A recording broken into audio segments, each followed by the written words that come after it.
ಭಕ್ತಿ ಜ್ಞಾನ ವೈರಾಗ್ಯ ಯೂಟ್ಯೂಬ್ ಚಾನಲ್ಗೆ ತಮ್ಮೆಲ್ಲರಿಗೂ ಆತ್ಮೀಯವಾದ ಸ್ವಾಗತ. ಎಲ್ಲರಿಗೂ ಮಕರ ಸಂಕ್ರಾಂತಿ ಹಬ್ಬದ ಹಾರ್ದಿಕ ಶುಭಾಶಯಗಳು. ಈಗಾಗಲೇ ಎಲ್ಲರೂ ಸಂಕ್ರಾಂತಿ ಹಬ್ಬವನ್ನು ತಮ್ಮ ಕುಟುಂಬದ ಪರಿವಾರದೊಂದಿಗೆ ಆಚರಣೆ ಮಾಡ್ತಾ ಇರ್ತೀರ. ಹಾಗೆಯೇ ಅಯ್ಯಪ್ಪನ ಮಕರ ಜ್ಯೋತಿಯ ಒಂದು ದರ್ಶನಕ್ಕಾಗಿ ಹಾಗೂ ಗಂಗಾಧರೇಶ್ವರನ ಮೇಲೆ ಸೂರ್ಯರಶ್ಮಿ, ಈ ಸೂರ್ಯ ಭಾರತದಲ್ಲಿ ಹೇಗೆ ಅಗ್ರಸ್ಥಾನವನ್ನು ಪಡೆದುಕೊಂಡಿದನೋ ಅದೇ ರೀತಿ ಈ ಸಂಕ್ರಮಣದ ದಿನ ಸೂರ್ಯನಿಗೆ ಅತ್ಯಂತ ಪ್ರಮುಖವಾದ ದಿನ. ನಾವು ಸೂರ್ಯದೇವನನ್ನು ಆರಾಧನೆ ಮತ್ತು ಸೂರ್ಯದೇವನಿಗೆ ಒಂದು ಹಾಲು ತುಪ್ಪ ಹಾಗೂ ನೀರಿನಿಂದ ಒಂದು ಅರ್ಘ್ಯವನ್ನು ನಾವು ಕೊಡಬೇಕಾಗತ್ತೆ. ಇವತ್ತು ಸೂರ್ಯದೇವನಿಗೆ ಆದಿತ್ಯ ಹೃದಯ ಪಾರಾಯಣ ಮಾಡೋದು ಯಾರ್ಯಾರು ಮಾಡೋಲ್ವೋ ಅಥವಾ ಯಾರ್ಯಾರು ಕೇಳೋಕ್ಕೆ ಅವಕಾಶ ಹೊಂದಿಲ್ವೋ ದಯಮಾಡಿ ಕೇಳಿ. ಯಾಕಂದರೆ ಇವತ್ತು ಆದಿತ್ಯ ಹೃದಯ ಪಾರಾಯಣ ಮಾಡೋದರಲ್ಲಿ ತುಂಬಾ ಅತ್ಯಂತ ವಿಶೇಷವಾದ ಒಂದು ಶಕ್ತಿ ಇದೆ. ರಾಮನು ಕೂಡ ರಾವಣನನ್ನು ಕೊಲ್ಲೋದಕ್ಕಿಂತ ಮುಂಚೆ ಹೋಗಬೇಕಾದ್ರೆ ಮಹರ್ಷಿಗಳನ್ನು ಋಷಿಮುನಿಗಳನ್ನು ಒಂದು ಶಕ್ತಿಯನ್ನು ನಮಗೆ ಕೊಡಿ ಅಂತ ಭಗವಂತನೇ ಸ್ವತಃ ತನ್ನ ಪರಿವಾರವನ್ನು ಕೇಳಿದಾಗ, ಋಷಿಮುನಿಗಳ ಹತ್ರ ಕೇಳಿದಾಗ ಎಲ್ಲ ಋಷಿಮುನಿಗಳು ಅಗಸ್ತ್ಯರು, ಅದರಲ್ಲೂ ಅಗಸ್ತ್ಯ ಮುನಿಗಳು ಅವರಿಗೆ ಒಂದು ಆದಿತ್ಯ ಹೃದಯ ಪಾರಾಯಣವನ್ನು ಮಾಡ್ಕೊಳ್ಳೋದಕ್ಕೆ ಹೇಳ್ತಾರೆ. ಅಂದರೆ ಸೂರ್ಯನ ಆರಾಧನೆಯನ್ನು ಮಾಡೋಕ್ಕೆ ಹೇಳ್ತಾರೆ. ಸೂರ್ಯನನ್ನು ಆರಾಧನೆ ಮಾಡೋದ್ರಿಂದ ಸಕಲ ಶತ್ರುಗಳು ನಾಶವಾಗ್ತಾರೆ ಹಾಗೂ ಆರೋಗ್ಯವಾದ ಭಾಗ್ಯ ಹಾಗೂ ವಿಜಯವನ್ನು ನಮಗೆ ತಂದುಕೊಡುತ್ತೆ. ಎಲ್ಲ ಕೆಲಸ ಕಾರ್ಯಗಳಲ್ಲೂ ಒಂದು ಸುಸೂತ್ರವಾಗಿ ನಡೆದು ನಮ್ಮ ಪಾಪಕರ್ಮಗಳ ಅನುಸಾರವಾಗಿ ಒಂದು ವಿಜಯದ ಬೇರಿಯನ್ನು ನಾವು ಈ ಸಂಕ್ರಮಣದಿಂದ ನಾವು ಪ್ರಾರಂಭಿಸ್ಬೋದು. ಆದ್ದರಿಂದ ಎಲ್ಲರೂ ಕೂಡ ಮಕರ ಸಂಕ್ರಾಂತಿಯಂದು, ಅದರಲ್ಲೂ ದೇವತೆಗಳಿಗೆ ಪ್ರಮುಖವಾಗಿ ಸೂರ್ಯನಾರಾಯಣನ ಒಂದು ಪೂಜೆಯನ್ನು ಹಾಗೂ ಆದಿತ್ಯ ಹೃದಯ ಪಾರಾಯಣವನ್ನು ನಾವು ಮಾಡ್ಕೋಬೇಕು. ಇದನ್ನು ನಾವು ಯಾವುದೇ ಕಾರಣಕ್ಕೂ ಮಿಸ್ ಮಾಡದೆ ಪ್ರತಿಯೊಬ್ಬರೂ ಮಾಡಿಕೊಂಡ್ರೆ ತುಂಬಾ ಒಳ್ಳೆಯದು. ಈ ರೀತಿ ಆದಿತ್ಯ ಹೃದಯ ಸ್ತೋತ್ರವನ್ನು ಹೇಳ್ಕೋಬೇಕು. ತಥೋ ಯುದ್ಧ ಪರಿಶ್ರಾಂತಂ ಸಮರೇ ಚಿಂತೆಯಾ ಸ್ಥಿತಂ ರಾವಣಂ ಜಾಗ್ರತೋ ದೃಷ್ಟ್ವಾ ಯುದ್ಧಾಯ ಸಮುಪಸ್ಥಿತಂ ದೈವತೈಶ್ಚ ಸಮಾಗಮ್ಯ ದ್ರಷ್ಟುಮಭ್ಯಾಗತೋ ರಣಂ ಉಪಗಮ್ಯ ಬ್ರವೀದ್ರಾಮಂ ಅಗಸ್ತ್ಯೋ ಭಗವಾನ್ ಋಷಿಃ ರಾಮ ರಾಮ ಮಹಾಬಾಹೋ ಶೃಣುಪಾ ಗುಹ್ಯಂ ಸನಾತನಂ ಯೇನ ಸರ್ವಾ ನರೀಮತ್ಸ ಸಮರೇ ವಿಜಯಿಷ್ಯಸಿ ಆದಿತ್ಯ ಹೃದಯಂ ಪುಣ್ಯಂ ಸರ್ವಶತ್ರು ವಿನಾಶನಂ ಜಯಾವಹಂ ಜಪೇ ನಿತ್ಯಂ ಅಕ್ಷಯಂ ಪರಮಂ ಶಿವಂ ಸರ್ವಮಂಗಳ ಮಾಂಗಲ್ಯಂ ಸರ್ವಪಾಪ ಪ್ರಣಾಶನಂ ಚಿಂತಾಶೋಕ ಪ್ರಶಮನಂ ಆಯುರ್ವರ್ಧನಮುತ್ತಮಂ ರಶ್ಮಿಮಂತಂ ಸಮುದ್ಯಂತಂ ದೇವಾಸುರ ನಮಸ್ಕೃತಂ ಪೂಜಯಸ್ವ ವಿವಸ್ವಂತಂ ಭಾಸ್ಕರಂ ಭುವನೇಶ್ವರಂ ಸರ್ವದೇವಾತ್ಮಕೋ ಹೇಷ್ಯ ತೇಜಸ್ವಿ ರಶ್ಮಿಭಾವನಃ ಏಷ ದೇವಾಸುರಗಣಾನ್ ಲೋಕಾನ್ ಪಾತಿ ಗಭಸ್ತಿಭಿಃ ಏಷ ಬ್ರಹ್ಮಾ ಚ ವಿಷ್ಣುಶ್ಚ ಶಿವಸ್ಕಂದ ಪ್ರಜಾಪತಿಃ ಮಹೇಂದ್ರೋ ದನದ ಕಾಲೋ ಯಮ ಸೋಮೋ ಹ್ಯಪಾಂಪತಿಃ ಪಿತರೋ ವಸವತ್ಸಾದ್ಯ ಹ್ಯಶ್ವಿನೌ ಮರುತೋ ಮನುಃ ವಾಯುರ್ವನ್ನಿ ಪ್ರಜಾಪ್ರಾಣ ಋತುಕರ್ತಾ ಪ್ರಭಾಕರಃ ಆದಿತ್ಯ ಸವಿತಾ ಸೂರ್ಯ ಖಗಪೂಷಾ गबस्तिमान् सुवर्णसदृशो भानुः हिरण्यरेतादिवाकरः हरिदश्वसहस्राची सप्तसप्तिर्मचीमान् तिमिरोन्मत्तनशम्भु त्वष्टा मार्ताण्डकोंशुमान् हिरण्यगर्भशिशिरः तपनो भास्करो रविः अग्निगर्भोदिते पुत्रः शङ्कः शिशिरनाशनः व्योमनाथस्तमो वेदी रुग्यजो सामपारगः घनावृष्टिरपामित्रं विन्ध्यविधिप्लवङ्गमः आतपी मण्डली मृत्यु पिङ्गळ सर्वतापनः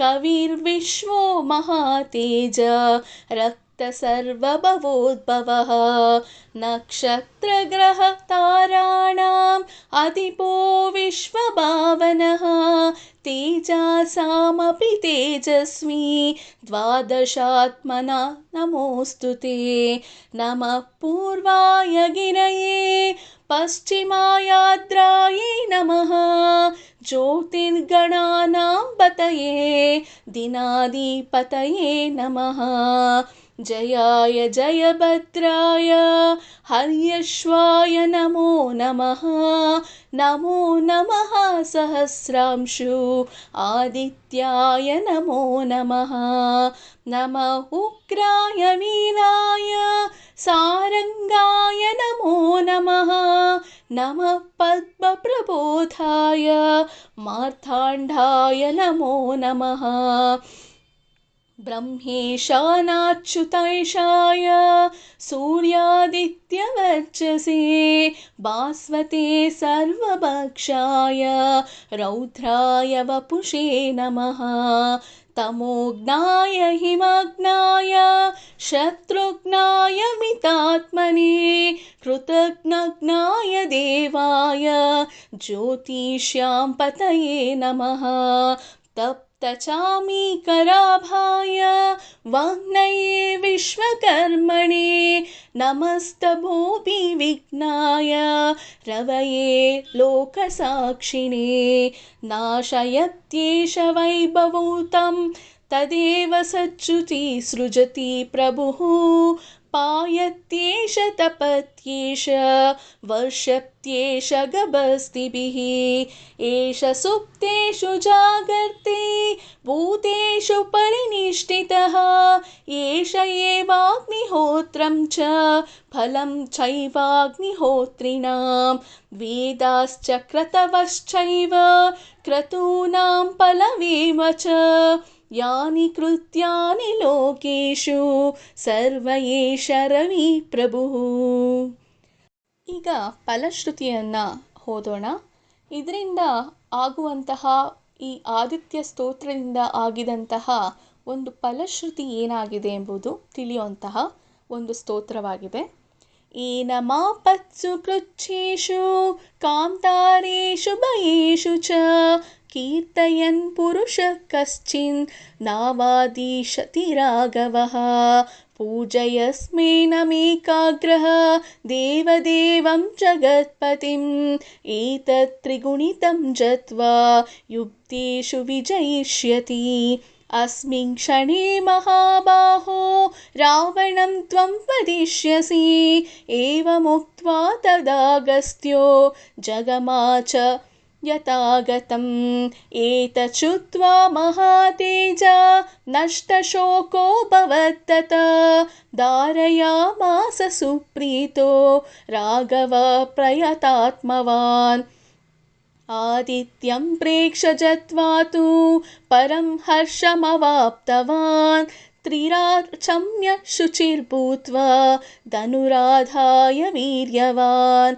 रावणं प्रेक्ष्य रुष्टात्मा युद्धाय समुपागतं. सर्वयत्नेन महता वदे तस्य धृतोऽभवत्.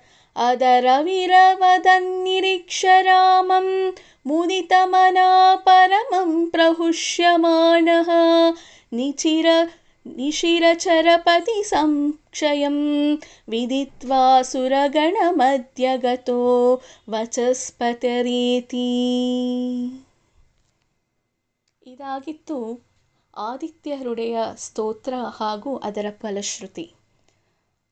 ಸ್ವಲ್ಪ ಕಷ್ಟವಾಗಿರುತ್ತದೆ, ಯಾಕಂದರೆ ಒತ್ತಕ್ಷರಗಳು ಹಾಗೂ ಉಚ್ಚಾರಣೆ ಒಂದು 5ರಿಂದ 10 ಬಾರಿ ಪ್ರಾಕ್ಟೀಸ್ ಮಾಡಿದ್ರೆ ಮಾತ್ರನೇ ಇದು ಬರೋದು. ಇದರಿಂದ ಏನು ಪ್ರಯೋಜನ ಅಂದರೆ, ಸಂಕ್ರಾಂತಿಯಂದು ಈ ಆದಿತ್ಯ ಹೃದಯ ಪಾರಾಯಣವನ್ನು ನಾವು ಮಾಡ್ಕೋಬೇಕಾಗತ್ತೆ. ಯಾಕಂದರೆ ದೇವತೆಗಳಿಗೆ ಕತ್ತಲನ್ನು ಮುಗಿದು ಬೆಳಕಿನೆಡೆಗೆ ಕರೆದುಕೊಂಡು ಹೋಗುವಂತಹ ದಿನಗಳು. ಅಂದರೆ ಇದಕ್ಕೆ ಮುಖ್ಯವಾಗಿ ಕಾರಣವಾಗುವ ಅಧಿದೇವತೆ ಅಂತ ಹೇಳಿದ್ರೆ ಸೂರ್ಯನಾರಾಯಣ. ಈ ಆದಿತ್ಯ ಹೃದಯ ಸ್ತೋತ್ರವನ್ನು ಅಗಸ್ತ್ಯರು ರಾಮನಿಗೆ ಈ ಲಂಕೆಗೆ ಹೋಗಬೇಕಾದ್ರೆ ಯುದ್ಧಕ್ಕಿಂತ ಮುಂಚೆ ಜಯಭೇರಿಯಾಗಿ ಬನ್ನಿ, ನೀವು ಜಯಶಾಲಿಯಾಗಿ ಬನ್ನಿ ಅಂತ ಈ ಸ್ತೋತ್ರವನ್ನು ಪಾರಣೆ ಹೇಳ್ಕೊಡ್ತಾರೆ. ಇದರಲ್ಲಿ ಶತ್ರುಗಳ ವಿನಾಶ, ಆರೋಗ್ಯ ವೃದ್ಧಿ ಹಾಗೂ ನಾವು ಏನು ಧರ್ಮ ಕಾರ್ಯಗಳಲ್ಲಿ ಮಾಡ್ತೀವೋ ಅದರಲ್ಲಿ ಪೂರ್ಣ ಫಲವನ್ನು ಪ್ರಾಪ್ತಿಯನ್ನು ಹೊಂದೋದಕ್ಕೆ ಈ ಆದಿತ್ಯ ಹೃದಯ ಪಾರಾಯಣ ತುಂಬಾ ಅನುಕೂಲವಾಗತ್ತೆ.